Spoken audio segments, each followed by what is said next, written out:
नमस्कार दोस्तों, आजादी आसान नहीं थी।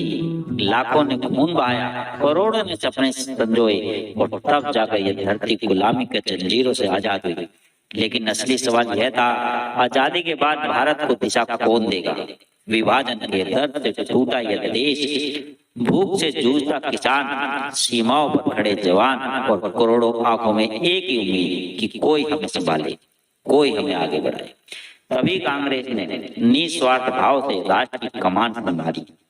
नेहरू ने सपने दिए, शास्त्री जी ने संकल्प लिया, इंदिरा ने साहस और राजीव ने भविष्य का दर्शन कराया।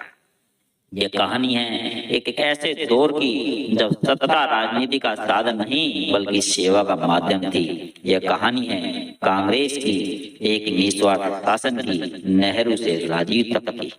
भारत की आजादी कोई संयोग नहीं थी, यह करोड़ों भारतीयों के त्याग और कांग्रेस जैसी संस्था की अथक मेहनत का परिणाम था। स्वतंत्रता प्राप्ति के बाद यह प्रश्न सामने था कि अब इस राष्ट्र को कौन दिशा देगा। इस समय कांग्रेस ही वह संगठन था जिसने भारतीय राजनीति को न केवल नेतृत्व दिया बल्कि एक ऐसी शासन व्यवस्था स्थापित की जो लोकतंत्र, समाजवाद और धर्मनिरपेक्षता पर आधारित थी। जब हम स्वतंत्रता के 75 वर्ष से आगे निकल आए हैं, तब यह और भी आवश्यक हो जाता है कि हम उस दौर को याद करें जब नेहरू से लेकर राजीव तक कांग्रेस ने भारत को आकार दिया। यह न केवल अतीत का अध्ययन है बल्कि वर्तमान और भविष्य के लिए भी मार्गदर्शक है। 15 अगस्त 1947 की मध्य रात्रि को जब भारत स्वतंत्र हुआ, उस क्षण हर भारतीय की आंखों में सपनों का समंदर उमड़ रहा था, परंतु साथ ही विभाजन का गहरा घाव भी ताजा था। करोड़ों लोग विस्थापित हुए, लाखों ने अपने प्राण गंवाए। ऐसे संकट के समय भारत को एक दूरदर्शी नेतृत्व की आवश्यकता थी और यह जिम्मेदारी पंडित जवाहरलाल नेहरू के कंधों पर आई। नेहरू ने विपक्ष की आलोचनाओं को सहा, उन्हें दबाया नहीं। यह कारण है कि भारत में लोकतंत्र की जड़ें इतनी गहरी हो सकी।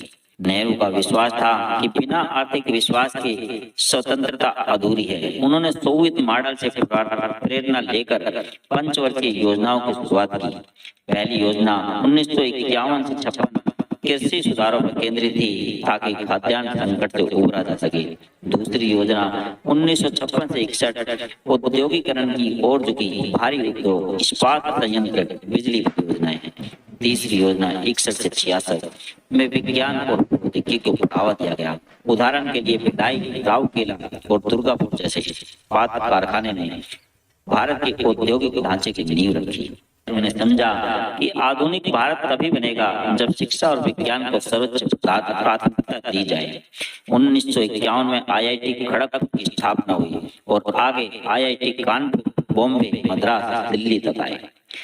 भारतीय अंतरिक्ष अनुसंधान और परमाणु ऊर्जा आयोग की नींव भी उन्हीं के समय रखी गई। विश्वविद्यालयों का विस्तार हुआ, शोध संस्थान बने। आज भारत जिस IT और स्पेस पावर के रूप में दुनिया में खड़ा है, उसकी जड़ें नेहरू युग में बोई गई थी। शीत युद्ध के समय जब दुनिया दो ध्रुवों अमेरिका और सोवियत संघ में बटी थी, तब नेहरू ने भारत को कूटनिरपेक्ष मार्ग पर रखा। उन्होंने कहा, हम न तो किसी शक्ति के पिछले गुरु बनेंगे और न ही किसी के दुश्मन। यूगोस्लाविया के टीटो और मिस्र के नासिर के साथ मिलकर NAM की स्थापना की गई। इसने भारत को अंतर्राष्ट्रीय राजनीति में एक स्वतंत्र पहचान दी।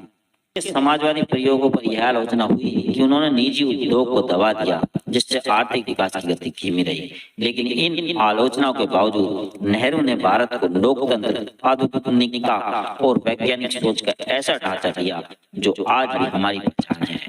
27 मई 1964 को जब नेहरू जी का निधन हुआ, तब पूरे देश में शोक की लहर दौड़ गई। लोग सड़कों पर कर रोए। यह केवल एक प्रधानमंत्री का निधन नहीं था, यह आधुनिक भारत के निर्माता की विदाई थी। नेहरू केवल एक प्रधानमंत्री नहीं थे, वे एक विचारक थे, दार्शनिक थे और आधुनिक भारत के शिल्पी थे।